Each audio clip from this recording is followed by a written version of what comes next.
কে কত বড় গরু কিনছো, বাজারে বাজারে ঘুরায়, মালা পরায়, পোশাক পরায়, ক্যামেরা বন্দি করে কোরবানি দিতে নিবে। এত বড় গরু না কিনলে মানুষ কি মনে করবে? ও কোরবানি করনেওয়ালা, তোমরা যারা আমি আল্লাহকে ভালোবাসো কিন্তু শিরিক করো, আল্লাহ মানে তবে অন্যকে অংশীদার মনে করে, মূর্তি পূজা করে। হিন্দুরাও কি আল্লাহ মানে না? আল্লাহ একজন আছে বিশ্বাস করে না? এরপরও মূর্তি সামনে নেয় কেন? এটি হলো সহযোগিতা করে। আমগো লক্ষ্মী সহযোগিতা করে কি কয়, যদি কান্দার মতো কান্দা দেওয়া যায় তা আমগো ধনী বানাই দিন। এগো ধর্ম বিশ্বাস। আর আমগো মধ্যে প্যাস কি? ধর্ম যার যার উৎসব সবার। এটা কি ইসলামী কথা?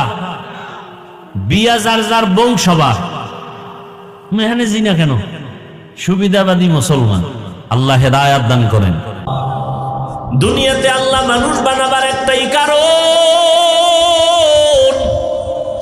সূর্য তোমার গোলামি করবে হে মানুষ, জমিন তোমার গোলাম।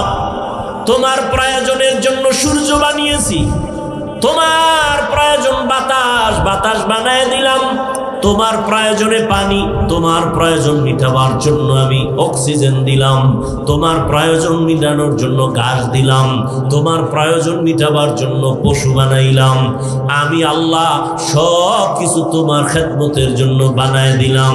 দুনিয়ার সব মখলুক তোমাদের খেদমতের জন্য রেডি। তোমাদের যা প্রয়োজন সব বানায় দিলাম, আর তোমার একটাই কাজ, তুমি শুধু আমার ইবাদত করবা।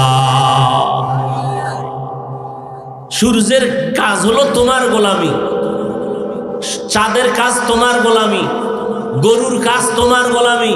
এ কারণে গরু নিজে দুধ রাখে না, সব বনিয়াদমরে দেয়। কিন্তু গরু যদি মেজাজ গরম করে একটা লাথি দেয়, আছে কারো পাওয়ার দুধ নেওয়া? কথাটা শুনো, কে বললো এটা দেখো না। ধর্মের ব্যাপারে কথা উল্টাইতে হবে।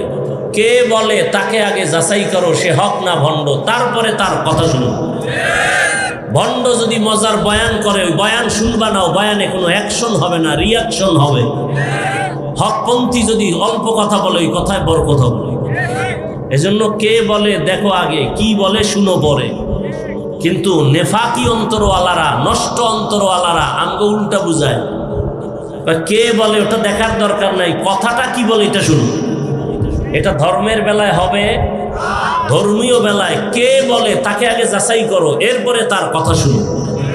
যিনি পর্দার বয়ান করেন সে পর্দা করে কিনা যাচাই করো। যিনি ফরজের বয়ান করেন সে ফরজ অনুযায়ী চলে কিনা। যে তাকওয়ার বয়ান করে তার মধ্যে তাকওয়া আল্লাহর ভয় আছে কিনা আগে যাচাই করো, তারপরে তার বয়ান শুনো। কথা বুঝতেছেন? হ্যাঁ, বুঝার দরকার। কিছু কথা বুঝেন, আমাদের বুঝের অভাবে আজকে এই ঝামেলাগুলো সমাজে। আল্লাহ বুঝার তৌফিক দান করেন। তবে সহি বুঝ দরকার, উল্টা পাল্টা বুঝলে হবে। যে আয়াত আমি পড়েছি খেয়াল করেন, হাদিসের উপরে দু চারটি কথা বলি আরো। নবী কি বলছেন হাদিসে? ইত্তাকিল মাহারিম তাকুন আবাদান নাস। আল্লাহর নিষিদ্ধ জিনিস থেকে নিজেকে বাঁচাও, তাহলেই তুমি আল্লাহর কাছে দামি, মানুষের দরবারেও দামি হয়ে যাবে। আল্লাহর নিষিদ্ধ জিনিস কেমন? বলে এক কথায় বলা যাবে না। তোমাকে আল্লাহ হাত দিছে ধরার জন্য, ধরার আগে দেখবা কোনটা ধরলে আল্লাহ খুশি হবে, কোনটা ধরলে বেজার হবে। হাত দিছে ধরার জন্য, তার মানে রাস্তা দিয়ে যে যাবে তারে ধরবা। খবরদার, ধরার মধ্যে সীমাবদ্ধতা আছে, স্বাধীনতা নাই। স্বাধীন জীবনের কোনো দাম? আপনাদের এই মনিরামপুর বাজারের আশেপাশে কুকুর আসেনি? রাস্তায় দৌড়ায়নি? একটা কুকুরের কিন্তু কোনো দাম। কিন্তু মালিকের শিকল যেই কুকুরের গলায় লাগানো, ওই কুকুরের দাম আসেনি। ওই কুকুরের যদি আপনি মারেন, মালিক গিয়া মামলা দিবে। কথা ঠিক? এই যে খোলা আসমানের উপরে পাখিগুলা উঠতেছে, দেখতে সুন্দর, কিন্তু একটা পাখিরও কোনো মূল্য নাই। যেই পাখি মালিকের খাঁচায় আটকানো, ওই পাখির দাম আছে না নাই? জঙ্গলে হাজারো প্রাণী আছে, কোনো মূল্য নাই। চিড়িয়াখানার মধ্যে যেই খাঁচায় আটকানো প্রাণী আছে, বাঘ আছে, ভল্লুক আছে, ওগুলো দেখতে টাকা লাগে। সত্য কথাটা বলেন না ভাই? আপনি বুঝলে না আওয়াজ দিবেন, আর আমি ভাববো যে আপনি বুঝতেছেন। তাহলে স্বাধীন প্রাণীর দাম। সমুদ্রের ভেতরে অনেক মাছ, এই পানির মধ্যে অনেক মাছ, কোনো মূল্য নাই। কিন্তু যদি আমগো কিছু তার সেরা অবুঝ মানুষেরা এসে কয় পুষ্কুনি কিনে ফেললাম, মানে পুষ্কুনিতে যা মাছ আছে কিনে ফেললাম, এই রকম বেচা কেনা জায়েজ নাই। এরকম বেচা কেনা কি নাই? ওই যে বড়শি ফালায় না, মাছ ধরে, কয়ে পুরা এটা কি, এটা কি পুষ্কুনি, এটার মধ্যে যা মাছ আছে কিনে নিলাম, কয় লাখ? বলে 3 লাখ। মাছ যদি না পায়, 1 লাখ টাকারও পায় না, মন খুশি হবে না বেজা? ইসলাম এই সমস্ত ফেতনা চায় না, এই জন্যই বেচা কেনা হারাম, জায়েজ নেই। গোপন ভাবে মাল না দেখে বেচা কেনা কি নাই, জায়েজ নেই। বড় কঠিন বিষয়।